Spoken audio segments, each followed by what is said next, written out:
Finally आप लोग सब अच्छे होंगे और मैं भी अच्छी हूँ। कि मैंने आप लोग को बताया था कि मेरे उंगली में सूजन जैसे हो गया था, अब आप कितनी तकलीफ़ दी थी।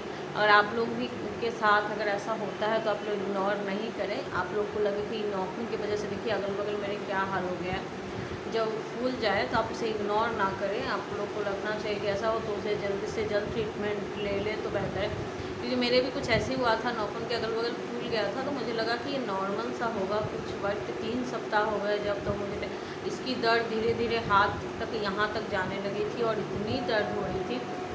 तब जाके फाइनली ये कल यहाँ से इसको दिखाया और बह गया था। फिर जब जाके देखिए मेरे हाथों का क्या हाल है। फिर भी दवाई लिया, सब कुछ लिया तो बहुत आराम लग रहा है और फाइनली ठीक लग रहा है, बहुत आराम लग रहा है। क्योंकि मेरे इतना तकलीफ झेला है इसके।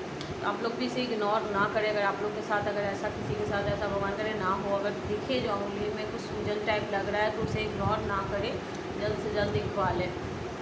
तो चलिए आज का वीडियो शुरू करते हैं। तो मैंने कई सारे वीडियो डाल दिए अब OCD पे। अब मुझे नहीं लगता कि अब नई वीडियो की ज़रूरत है और एक लाइव आने की ज़रूरत है, ताकि आप लोग के क्वेश्चन आंसर अगर ज़रूरी के हैं तो हम ले सकें। तो अभी फ़िलहाल अगर मैं एक वीडियो सोची कि चलो एक बना देते हैं, इसका ज़्यादातर कोशिश करूँगी मैं लाइव आऊँ, क्योंकि मैंने काफ़ी वीडियो डाल रखे हैं हर विषय पर। तो आज हम बात करेंगे क्लीनिंग OCD पे, मन्नत OCD पे, सारे प्रकार के OCD पे, जिसमें एक OCD जो है इसमें आएगा नया, वो है रेबिस। अब जैसे कई लोगों को डॉग से डर लगता है, तो एक बहुत सारे क्वेश्चन आ गए थे मेरे पास, बहुत सारे ऐसे आए थे कमेंट में भी कि रेबिस OCD के बारे में का आप ऐसा बनाओ वीडियो। तो मैंने सोचा चलो इसी समय जब सारे OCD की बात हो रही थी, इस OCD की भी थोड़ी सी मैं बात कर दूँगी। तो क्लीनिंग OCD जिनको भी हैं, देखिए आप क्लीनिंग OCD जिनको भी है उनको ज़्यादातर देखने को मिला है कि उनके संग में रिलीजियस OCD होती है। ज़्यादातर केस में ऐसा देखा गया है कि जिनको क्लीनिंग OCD है उनको रिलीजियस OCD भी है, और जिनको रिलीजियस OCD है उनको धीरे धीरे क्लीनिंग OCD में बदल जाती है। तो ऐसा क्यों होता है? ऐसा इसलिए होता है क्योंकि लोग जो है ज़्यादा साफ़ सफाई क्यों करते हैं, ज़्यादा ये गंदा ना हो जाए, ये गंदा ना हो जाए, गंदा हाथ से कहीं मैं ये टच ना कर दूँ, वो टच ना कर दूँ, इस वजह से वो साफ़ सफाई करते हैं। फिर धीरे धीरे क्या होता है, फिर उनका मन यहाँ तक ले जाने लगता है कि भगवान के जल में तूने कहीं छींटों तो नहीं डाल दिए, कहीं पूजा के बर्तन में तूने गंदे हाथ से तो नहीं टच कर दिए। अब धीरे उनकी जो है ये थॉट इतनी पक्की हो जाती है कि उनकी थॉट फिर रिलीजियस OCD में चली जाती है, फिर वो भगवान के पास जाने से भी डरते हैं। अब देखिए एक आज मैं पॉइंट की बात करूँगी। मैंने जहाँ तक अपने लाइफ में जो पहले अनुभव किया था, वो सारे अनुभव में एक चाहती हूँ कि आप लोग के साथ ज़रूर शेयर करूँ, ताकि आप लोग की OCD जल्द आपके कब्ज़े में आ जाए। देखिए ये OCD में क्या है, आप कहोगे कि OCD हो क्यों जाती है। देखिए ये माइंड का आदत है, ठीक है। तो आदत बना कैसे, एक इंसान एक मतलब कोई भी ऐसी चीज़ है जिसे एक होता है कि वो जानबूझ के देख रहा है, ठीक, एक है कि नहीं जानबूझ के देख रहा है, मतलब वो देखना नहीं चाह रहा है, लेकिन होता है ना कि इग्नोर की ही दृष्टि से कैसा है, ये कैसी चीज़ है, मतलब बेकार सी चीज़ों से ही करके देख रहा है। कोई खाना है ऐसा जो उनकी मजबूरी है, उन्हें मतलब वो ना चाहते हुए भी लोगों के बीच में रह के वो खा रहे, तो आदत बन गई। एक है कि जानबूझ के अपनी खुशी से खा रहे, एक नहीं चाहते भी अपनी खा रहे, तो धीरे धीरे उनकी भी आदत लग गई।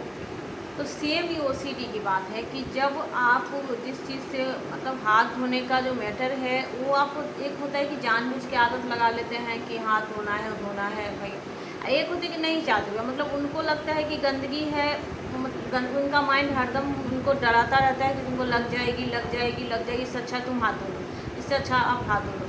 तो आप सोचते हो कि इससे अच्छा एंजाइटी जो सहना पड़े, इससे अच्छा है कि हाथ ही धो लेते हैं, मतलब बचने के चलते। और ना चाहते हुए भी क्या होता है, आपका ध्यान कहाँ रहता है, उस थॉट पे रहता है। एक जानबूझ के एक थॉट पे, मतलब कोई भी नेगेटिव थॉट पे नेगेटिव लोग जानबूझ के ध्यान देते हैं, तो वो नेगेटिव कहला सकते हैं। लेकिन इधर है कि नहीं चाहते हुए भी ध्यान कहाँ है, उसी थॉट पर कहीं वो थॉट आना चाहिए, चाहे जिनके विषय में जिस प्रकार के थॉट चल रहे हो, उसको नहीं चाहते भी आपका फोकस कहाँ है दिन भर, उसी थॉट पे है।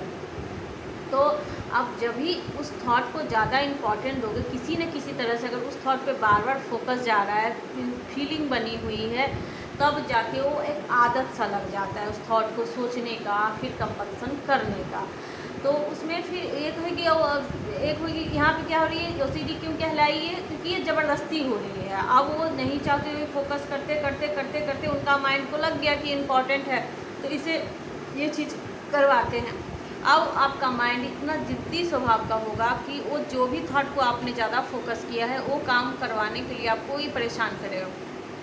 देखिए, इसमें थोड़ी सी बुद्धि अगर आप लगाएं, आप जिनको भी हार्ड ओसीडी आती है, जिनको लगता है कि मैं उसको कुछ कर ना दूँ, ये ना कर दूँ, तो कभी कुछ करते नहीं हैं, आज तक करेंगे भी नहीं, क्योंकि वहाँ वो जानते हैं, इतनी समझ है उनके पास कि ये गलत है। जब भी वो गलत मान रहे तभी तो डर रहे हैं ना, लेकिन उनका मन है कि ना चाहते हुए भी वो बार बार उस इमेज पे कैसा करना दूँ, ये उनका ध्यान जा रहा है, तो उनको लग रहा है कि नेगेटिव फीलिंग, नेगेटिव इमेज उनको बनी रह रही है, तो वो डरे डरे रहते हैं। एक जो है क्लीनिंग ओसीडी में जो हाथ धो लेते हैं, चाहे मेंटल कंपल्सन करते हैं, उनको लगता है इस कंपल्सन से किसी का कुछ बिगड़ेगा नहीं, जो भी बिगड़ेगा मेरा बिगड़ेगा। वो कभी ना कभी मन को समझाएं कि हाथ धोने से किसी का कुछ नहीं बिगड़ेगा, वो तो मेरा बिगड़ेगा, मैं धो लूँगी, मुझे एंजाइटी बर्दाश्त नहीं है, मैं धोऊँगी। तो माइंड को पता चल गया कि यहाँ पे कंपल्सन करने के लिए रेडी है, कहीं ना कहीं से सहारा मिला है, माइंड समझ रहे, वैसी थॉट आपको परेशान, आप ही के पावर से आपका माइंड आपको गिरा रहा है। तो आप जब पावर देते हो उसे कि हाँ ठीक है चलो धो, जहाँ कह दिया आपने ठीक है, बस वो आपको काम करवा के रहता है। मतलब अब वो हाथ धुलवाएगा, तब तक धुलवाएगा भले ही आप चाहे, अब ना चाहे, अब आपकी मजबूरी हो जाएगी। शुरू में तो आपने जानबूझ के ही धोया होगा, अपनी मर्ज़ी से ही धोया होगा, बाद में आपकी मजबूरी हो गई है कोई भी काम करने के लिए। अब आप परेशान हो कि अभी कैसे रोका जाए। तो देखिए, आदत है, अब तो आदत बन गई है, क्योंकि चाह के या ना चाह के उस थॉट पे फोकस तो आप करके ही रखते हो। क्योंकि जिनको भी ओसीडी है वो क्या करते हैं, पूरे दिन माइंड के अंदर ही घुसे रहेंगे, कहीं वो थॉट आ तो नहीं जाए, क्योंकि उनका माइंड चालाकी से वो थॉट को चाहता है कि बने रहे, वो कभी नहीं चाहेगा आपका माइंड के वो थॉट हटे। तो किसी न किसी तरीके से वो थॉट कहीं देखना, कहीं गंदे विचार आ तो नहीं रहा, देख लो, एक बार चेक कर लो माइंड के अंदर, कहीं वो थॉट फिर से ना आ जाए, चेक कर लो। तुम गिल्ट हो, किसी भी तरीके से वो चाहता है कि थॉट पे आपका फोकस बना रहे। उस फोकस बने के रहने से ही आपको वो आदत लग जाती है और कंपल्सन आप कर देते हैं। तो ये रिलीजियस और क्लीनिंग की बात हो रही थी। तो उसी तरह भगवान के सामने भी आप ना चाहते हुए भी सोचते कहीं मेरे मन में गलत विचार ना आ जाए। एक है कि जानबूझ के गलत विचार ला रहा है मन में, तो उसकी तो आदत कह सकते हैं। तो एक है कि ना चाहते हुए भी ध्यान दे रहा है कहीं मेरे मन में ऐसा ना आ जाए, कहीं मेरे मन में ऐसा ना हो जाए, ऐसा ना आ जाए वैसे, तो उसका उनका मन फिर क्या करेगा, जानबूझ के नेगेटिव थॉट उसी टाइप का लाने लगेगा। अब वो डर जाते हैं और वो भागना शुरू कर देते हैं उस प्लेस से, और वो कंपल्सन की ओर जाते हैं। मतलब किसी से पूछेंगे या भगवान से माफ़ी मांगेंगे, या तो मेंटल कंपल्सन करते रहेंगे कि क्या मैंने कुछ सोचा था, क्या मैंने गाली सोची थी। तो ये सब करने से पहले अपने पे भरोसा रखें, थॉट से अलग होना सीखे कि हाँ ये माइंड का थॉट है, माइंड कुछ भी कर सकता है। जब इसकी आदत लग गई है तो इसको ठीक करना पड़ेगा मुझे ही। और अगर आपको खुद हो रहा है तो ठीक, नहीं तो काउंसलर के साथ लेके आप खुद हिम्मतवार बने। अगर वो आदत लगी है तो आदत हट भी सकती है। मेडिसिन किस लिए लेते हैं, मेडिसिन इसीलिए लेते हैं ताकि जो आदत लग गई है, मतलब एंजाइटी बहुत ज़्यादा हो रहा है, नींद में दिक्कत आ रही है, तो मेडिसिन चलाते हैं। बाकी जो आदत है वो आपको ही हटानी पड़ेगी। और थोड़ा जलन तो होगा, क्योंकि जब आप उसे ना कहेंगे माइंड को तो वो बर्दाश्त नहीं करता है, तब आपको एंजाइटी देगा, परेशान करेगा। लेकिन ये सब सहना पड़ेगा आपको, और प्रैक्टिस करनी पड़ेगी कि उस थॉट को हमें ना कैसे कहना है, कंपल्सन को रोकना कैसे। तब जाके धीरे धीरे जैसे आप प्रैक्टिस बढ़ाते हो तो माइंड फिर धीरे धीरे समझ जाता है कि ये मेरी बात मानने वाली नहीं है, फिर जाके आपको फोर्स नहीं करता है, एंजाइटी नहीं देता। अब ये सब की बातें हो गई, अब रेबिस ओसीडी की बात कर लेते हैं। तो देखिए यहाँ पर भी वही बातें हैं कि उनको एक भ्रमित सा लगता है, कि उनको लगता है कि आप देखिए डॉग हैं, वो बगल से भी गुजर गया तो उनको लगता है कि कहीं उसके सांस से ही कहीं मुझे रेबिस ओसीडी ना हो जाए। अब मान लीजिए किसी को डॉग ने बहुत साल पहले एक आए थे मेरे पास, तो उनको बाइट किया था, तो उस टाइम उनको कोई डर नहीं लगा, क्योंकि उनको सब इंजेक्शन भी ले लिए, कोई डर नहीं लगा। लेकिन वो माइंड के अंदर इतना ज़्यादा उस थॉट को बिठा लिए कि कहीं मुझे हो तो नहीं गया, कहीं मुझे मैं रेबिस तो नहीं हो गया, इतना ज़्यादा वो डर के जड़ से क्या कर रहे हो, बार बार थॉट फीलिंग में ला रहे हैं कि फील करके देखो कहीं उस जगह पे मुझे जलन तो नहीं हो रही, कहीं मुझे रेबिस तो नहीं होगी। तो वो क्या हो गया, फीलिंग में चल गए। अब उनका माइंड इतना सच दिखाएगा ये उनका वो फीलिंग कि अब उनको लगेगा कि सारे डॉक्टर कह देंगे कि आपको रेबिस ओसीडी नहीं है, और डॉग से भागने लगेंगे। मतलब एक्सेप्ट नहीं करेंगे कि ठीक है, अगर देखिए आप जाना तो है ही, अब घर में पैक होकर तो आप रह नहीं सकते, तो जाइए ठीक है, हम इलाज करवा लेंगे, लेकिन या तो हम सतर्क होकर चलेंगे, लेकिन वो भागना स्टार्ट कर देंगे। इस वजह से उनका ध्यान कहाँ रह रहा है, पूरे फोकस कहाँ है, डॉग पे। इस वजह से उनको लगता है कि रेबिस नहीं होते भी उनका माइंड उनको रेबिस बताता है, और उनको कितनी भी डॉक्टर्स की रिपोर्ट्स दिखा दिए जाए पर वो झूठे लगते हैं उनको, क्योंकि वो आँख का देखा हुआ उनको झूठा लग रहा है, उनका माइंड का कहा हुआ वो ज़्यादा मान रहे कि उनको सच है।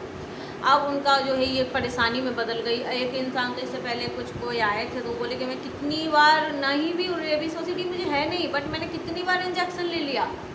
उसका माइंड उनको क्या सजेस्ट कर रहा है, क्योंकि वो कभी ना कभी ध्यान दे लिए होंगे कि ऐसा अगर होगा तो मैं इंजेक्शन ले लूँगा, क्योंकि मन को बोला होगा उन्होंने कभी ना कभी, तो उनका माइंड बार बार उन्हें सजेस्ट कर रहा है कि तुम इससे अच्छा कहीं रेबिस ना हो जाए, इससे अच्छा तुम पहले ही इंजेक्शन ले लो, पहले ही ले लो। इससे वो कितनी बार वो लगवा लिए, लेकिन उनको शांति नहीं है। तो देखिए माइंड बहुत जिद्दी स्वभाव का होता है, उसे जो लत पकड़ाओगे आप वो करवा के छोड़ती है। तो हम ठीक है, जो लत लग गई, अब उसे छुड़वाने का तरीका सीखे, और जल्द सीखे, देर ना लगाए, और जितना जल्दी आप सीखेंगे उतनी जल्दी आपके पकड़ में ओसीडी आ जाएगी, और आप एकदम लाइफ बढ़िया जिएंगे।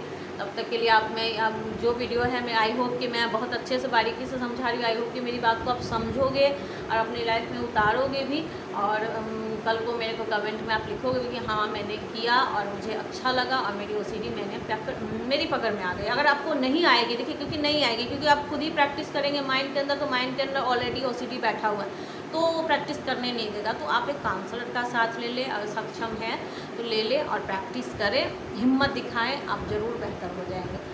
तो चलिए आज का विषय यही था, और इस पर मेरे ख्याल से बहुत अच्छे से मैंने समझाया, आपको समझ भी आया होगा। तब तक के लिए मेरे चैनल को आप सब्सक्राइब जरूर करके रखिएगा, अपना ख्याल भी रखिएगा। Tata bye bye.